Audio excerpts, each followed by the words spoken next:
So whether you're someone who's brand new to the fitness journey or someone who has been doing this for a while now and decided to get a bit more serious, this is probably going to be one of the most important videos that you're going to watch on how to deal with different types of obstacles that you're going to face on the fitness journey as you try to make this a sustainable lifestyle. And a lot of this is going to be based on my experience having dealt with a lot of different comments and questions such as, do you even lift, bro? Or different types of negative remarks that were slowly chipping away at my self-confidence as I was trying to change myself, as I was trying to live a healthier lifestyle, as I was trying to become better, as I was trying to be different but in a better way because I wasn't happy with who I was before, how I looked, how I behaved, how I felt, and how I wanted to become different. I faced a lot of different friction. And I want to share with you exactly how I've dealt with it and how you can learn from that and actually deal with it better than I did, because for me, it actually affected my decision making, it did affect my consistency, and it did ultimately affect my results. So I want you to avoid these mistakes, and I want you to know what to expect on your own fitness journey. And by the way, if you're new around here, if you'd like to learn more about fitness, nutrition, personal development, consider subscribing below. Also make sure to hit that bell icon to enable notifications of future videos. And now let's dive into it. Now, the first thing I want to talk about is some of the external factors that you're going to be dealing with as you go through your journey. And I'm not talking about haters. I know some people will jump to that conclusion saying that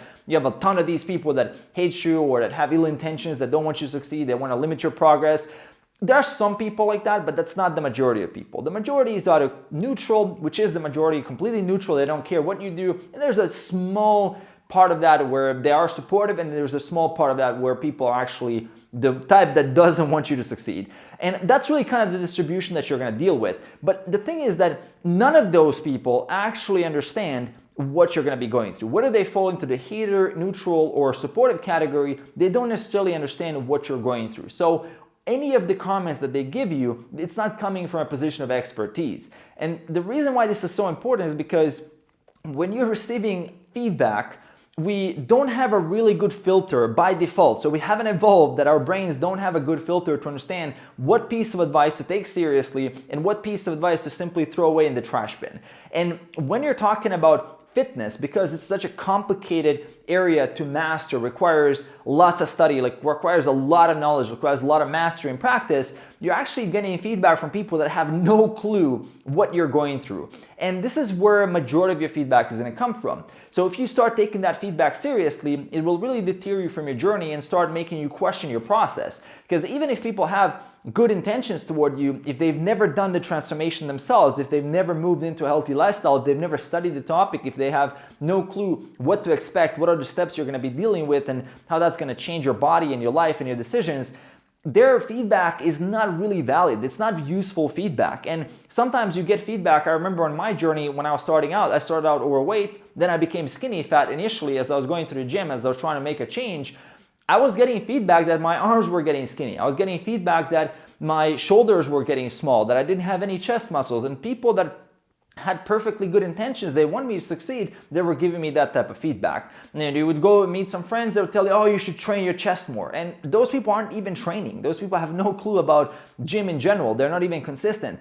And for me, what happened there is I forgot what the win was. I forgot that I was winning by building the habit. I forgot that I was winning by actually starting to get leaner. I forgot that I was winning by building consistency. And the reason why I forgot that is because I was listening to the feedback. I wasn't really acknowledging the wins that I had. I wasn't enjoying the process because I was thinking, oh yeah, he said I need to do my chest more, so I should train my chest more. And not to say some of that feedback might not just be randomly correct, but it's not the type of feedback you want in your life. It's like trying to get financial advice from someone who's completely broke and homeless. Like, no matter if they say something, like, you can't believe them. They're not telling you the truth. They're not telling you what is a fact. They're probably guessing. And sure, sometimes a guess is correct, but most of the time is not. So for you, it's important to understand, regardless of who you're getting feedback from, that feedback is probably not valid if that person is not an expert. And especially when it comes to negative feedback, people saying, oh bro, do you even lift? Or your legs are small, like chicken legs.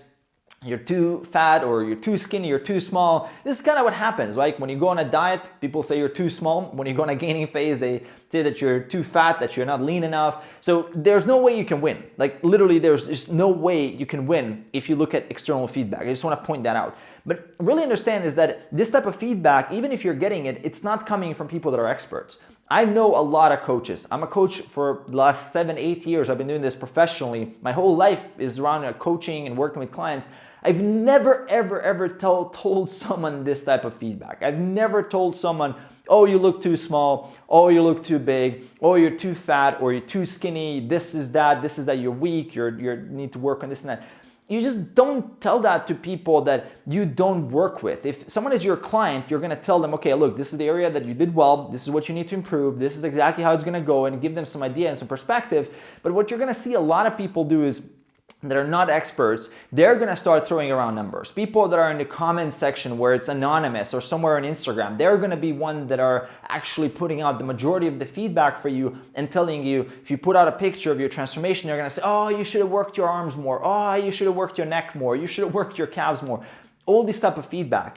And you might have actually worked those muscle groups perfectly fine, but simply because you didn't have enough time yet, you've gone through the process for maybe 6 months or maybe a year to get that transformation, there was simply not enough time for you to build up those muscle groups. Maybe they take a little bit longer.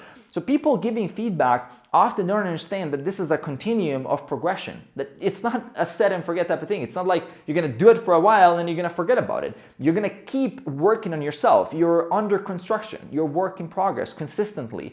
And this is exactly what I realized, but not early in my journey, but actually very late in my journey, is to not listen to this feedback, to become less reactive to this type of feedback, because I would let it get to me. I would let it get to me when someone said, oh, your arms are great, but your chest, man, or this or that, or, oh, you're too skinny now, you should bulk up a little bit. And I just finished my cut and I was super depleted, worked really hard to get leaner, to actually set myself up for a lean gaining phase. But they don't understand this. They don't understand that you're gonna finish a cut and then go into a gaining phase. They don't understand that there are phases. They don't understand that this journey is not just one thing you do. It's a dynamic process with lots of iterations. It's a lot of optimization over time. It's a lot about learning about your body and how to do this and how to train yourself and how to deal with all these obstacles. So I really want to emphasize, as far as external feedback is, if you have a really good source of external feedback who's honest, objective, well-educated, and expert, that is fantastic. That's where coaching and mentoring comes into play, or just having friends who are real experts, friends that really help not just themselves, but other people that give you legitimate feedback.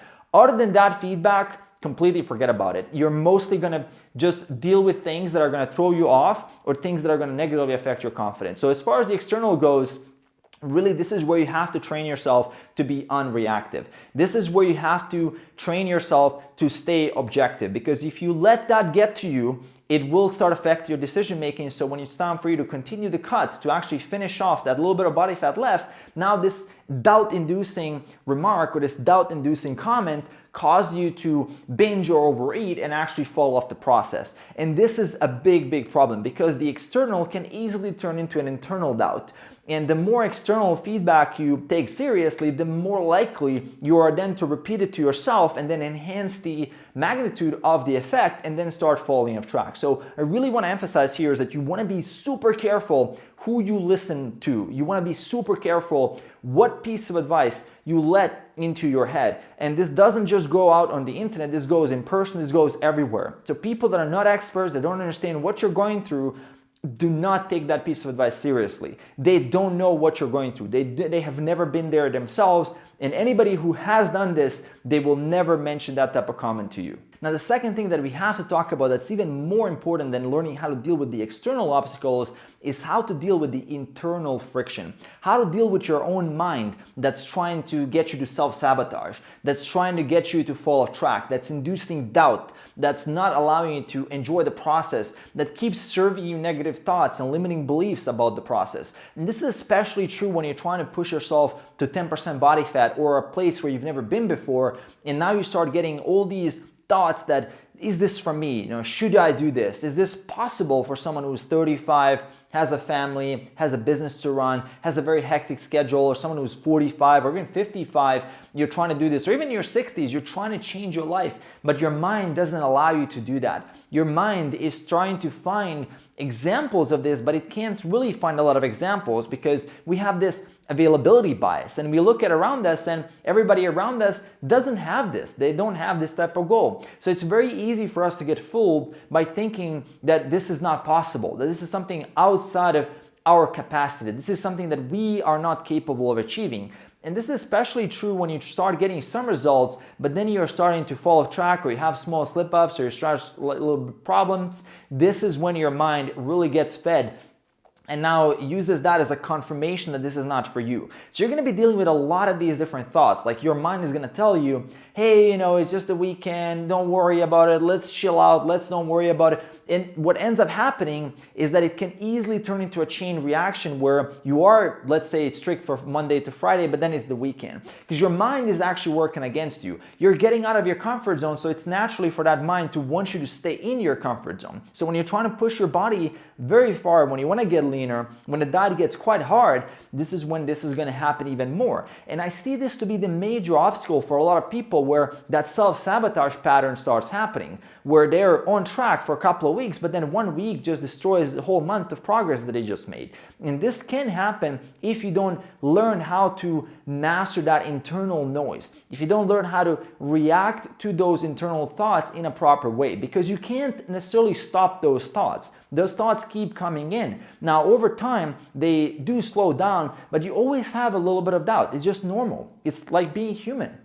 We all have those doubts. Like, we all kind of think about it, well, is this really going to work out? Or you have to have a little bit of that dose of even skepticism in order to actually take this seriously. Like, you can't be 100% optimistic, but we don't want to make that like now become something that's going to actually hinder us and then go too far into that, oh, this can't happen, too much negativity. Because if you get into that realm, you're not going to stick with it. You're not going to enjoy the process. You're not even going to give it your 100%. And of course, then it's not going to work. So when you're looking at it from a position of your internal thoughts, you have to understand that you can't control those thoughts.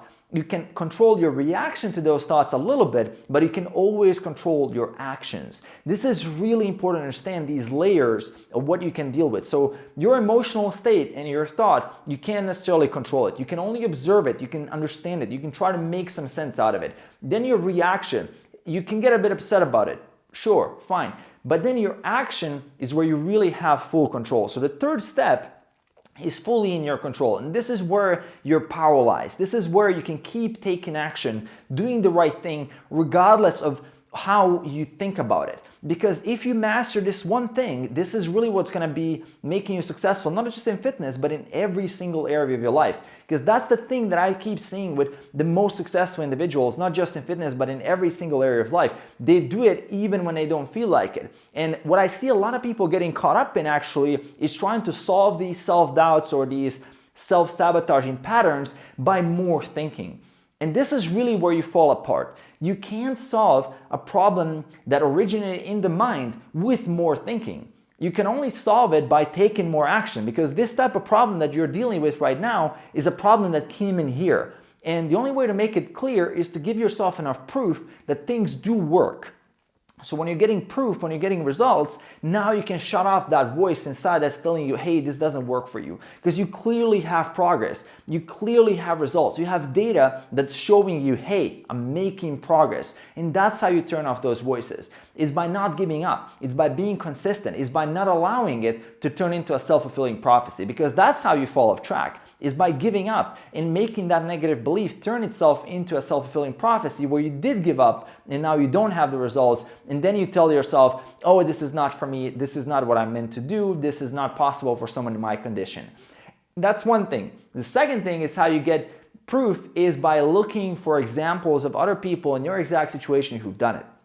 Super important to surround yourself with people in your environment that have done it, so you don't have to have those doubts, so you don't think you're alone. You don't think that these things are just happening to you. That's one of the reasons why I'm making this video, is because I want to share this with you, because you need to understand that you're not alone. If you have these doubts, if you have these questions, if these things are happening, guess what? It's happening to everybody. Everybody is doing this and everybody's dealing with something similar to this. So you're not alone. You have something that is not as unique as you think it is, and something that other people have overcame, which should give you more confidence that you can also overcome it. So I really wanted to put this out there, and I think this is really something that I wanted to hear people telling me, look, it's gonna take time, it's gonna be hard, you're gonna have to be consistent, but it's gonna be worth it, and you're gonna be dealing with all these challenges, but you can still do it if you just stay persistent, if you keep iterating, if you keep improving, if you keep optimizing, if you keep searching, if you keep getting advice, and if you actually work with people that are believing in you, people that actually trust you that you can do this, and people that instill that belief and that confidence in you, that help you set things up, you're going to be unstoppable. This is what I needed to hear, but I didn't have it. So I'm giving it to you. I'm telling you, it's possible, really, with a good process. It really doesn't matter what situation you're in right now. You can always do it better. You can always get to your goal. I've never seen someone in terms of fitness that can't get lean regardless of what happens. Like, you can do it. Like, if you really have the right process, if you really apply yourself, if you give it 100%, if you do it properly for your body, for your lifestyle, for your genetics, you can crush this thing. And that's what I want you to understand, so you feel more confident. I'm telling you, as someone who's done this with 500 plus clients, you have the capacity, you can crush this thing. That's what I'm gonna leave you with here, and also a video here at the end that I want you to check out that talks a bit more about my personal journey. Check out that video, you're gonna learn a lot from that. Other than that, I will see you there, and also make sure to hit that like button below if you enjoyed this video. As I said, I will see you in that next video.